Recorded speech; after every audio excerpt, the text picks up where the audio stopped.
this is my second part to what I was saying. I was saying that safe isn't safe. The places that were supposed to be safe for me were not safe. Um, if anything, it was a detriment, and I feel as though this is where the issue is lying. So, you have my mother. For about 6 years, she was a single parent. We lived with my grandparents. And then we go to this church. After she heard on the radio, the pastor was like, if you sleeping around, you're a hoe.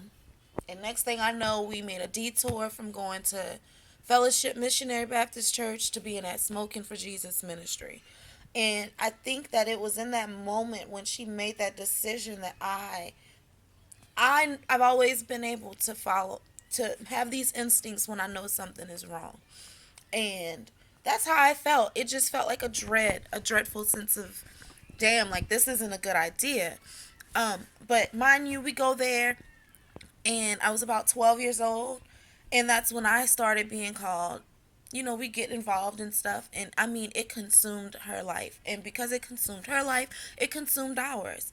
And what should have been a safe place was not, because these same people saw my goodness or my gifts or whatever it may be and attacked it. And I don't even know how to explain it. I wasn't a sexual person, wasn't having sex or anything. I did ballet and things like that, but these people preyed on that and preyed on whatever happened to me in my youth as a little kid. Mind you, I'm 12 at this time, and began to say I had a horror spirit. I'm a hoe. So I noticed this is a lot of what happens in church when you're a free thinker and you don't go by, oh, the pastor said this is Bible, I'm going by it, yada yada.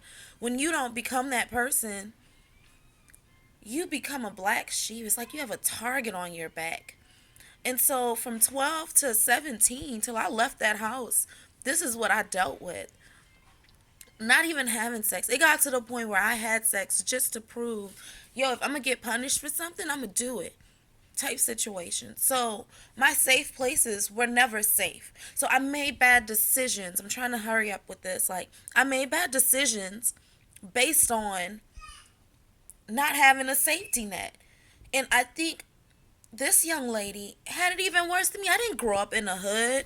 And if I did, my parents, or my mother, my grandmother, they really tried to shelter us from knowing that life. So I can't imagine what this young lady and many more like her had to face.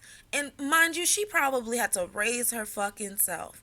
And all of her safe places were actually the devil's den. So you got to start putting two and two together and start to realize that hurting people make stupid decisions. Hurting people fuck up. And once you're in a rabbit hole, you can't get out of it easily.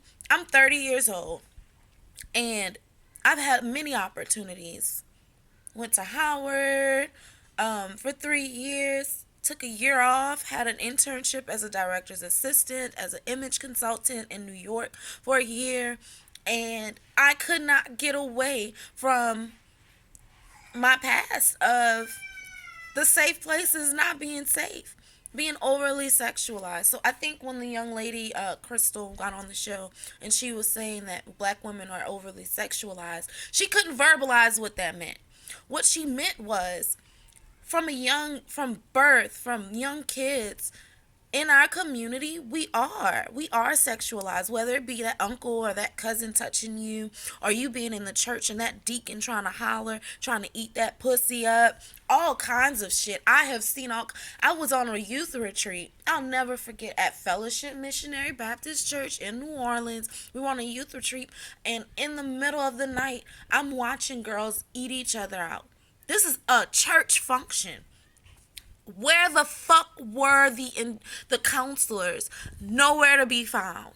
So when she was saying we're over sexualized, I think she did not articulate correctly what that was meaning. She probably couldn't. She didn't know how to explain it. And you can't get mad when people can't verbalize their issues because they're hurting, or they haven't had those opportunities to learn how to say, this is what happens. It takes a long